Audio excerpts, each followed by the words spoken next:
পারিয়া সিনেমাটার যবে অ্যানাউন্সমেন্ট হয়েছিল তবে থেকেই এই ছবিটা নিয়ে আমি খুব এক্সাইটেড আছি, অনেস্টলি স্পিকিং। কারণ যে কনসেপ্টটা নিয়ে ছবিটা তৈরি, এই কনসেপ্টটা আমার কাছে অন্তত খুব গ্রহণযোগ্যতা রাখে।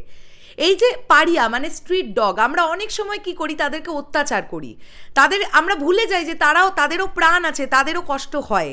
এই যে আমরা তাদের উপর অত্যাচার করি, এই অত্যাচারের প্রতিবাদ বা প্রতিশোধ তুলছে বিক্রম চ্যাটার্জির ক্যারেক্টারটা, যে কখনোই সহ্য করতে পারছে না যে স্ট্রিট ডগদের ওপর কোনো অত্যাচার হচ্ছে বা তাদেরকে নির্মমভাবে কষ্ট দেওয়া হচ্ছে।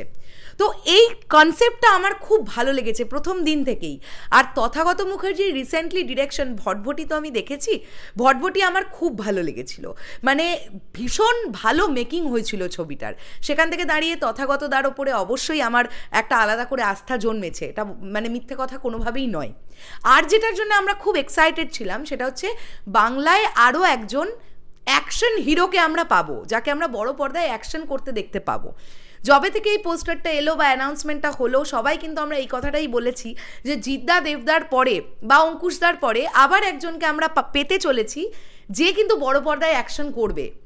এবার তাকে অ্যাকশন করতে দেখতে কেমন লাগবে সেটা তো আমরা ছবিটা দেখার পরে বলবো, তার আগে তো আমরা বলতে পারবো না। তো এবার চলে আসি টিজারটা কেমন লাগলো। কিছুক্ষণ আগে ড্রপ করা হলো। এই ছবিতে অভিনয় করছেন অম্বরীশ ভট্টাচার্য, শ্রীলেখা মিত্র থেকে শুরু করে বিক্রম চ্যাটার্জি তো আছেন, আরও অনেকে। তো এই টিজারটা না আমার এক কথায় বেশ ভালো লেগেছে। এটা একটা 1.5 মিনিটের টিজার, খুব সুন্দর একটা টাইম ডিউরেশন। যেভাবে টিজারটাকে সাজানো হয়েছে, প্রথমেই আমরা দেখতে পাচ্ছি একটা ইলেকট্রনিক্স করাত, সেটা রাস্তার মধ্যে পড়ে আছে এবং বৃষ্টি পড়ছে, সেটাকে যেভাবে দেখানো হয়েছে, এবং তারপরেই কাট টু কাট শটে আমরা দেখতে পাচ্ছি পেছন ঘুরে বিক্রমদাকে দেখতে পাচ্ছি, এবং ব্যাকগ্রাউন্ডে যে মিউজিকটা বাজছে সেটা শুনতে ভালো লাগছে।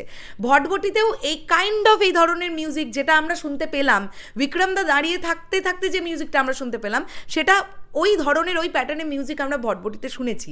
কিন্তু আমার আশা থাকবে, যেহেতু এটা আমরা মনে করছি এটা একটা অ্যাকশন ফিল্ম, ডেফিনেটলি ড্রামা পোর্শনও খুব ভালো ওয়ার্ক করতে হবে এই ছবির জন্য। কেননা শুধুমাত্রই রাস্তার কুকুরদের অত্যাচার করছে বলে এই লোকটা গিয়ে গিয়ে সবাইকে খুন করছে, এটাই কেবলমাত্র কারণ বা এটাই বড় পর্দার একটা গল্পের জন্য যথেষ্ট নয়।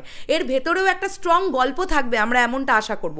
কিভাবে কুকুরগুলো অত্যাচারিত হচ্ছে, কেন এই বিক্রম চ্যাটার্জির ক্যারেক্টারটার মধ্যে এত রাগ জন্মাচ্ছে, কি কারণের জন্যে, সে কেন এতটা নির্মমভাবে প্রতিশোধ তুলছে।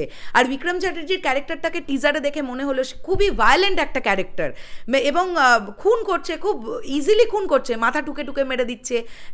একজন মহিলাকে আমরা পড়ে থাকতে দেখতে পেলাম, তার মানে রক্তাক্ত অবস্থায়, সেটা আমরা দেখতে পেলাম।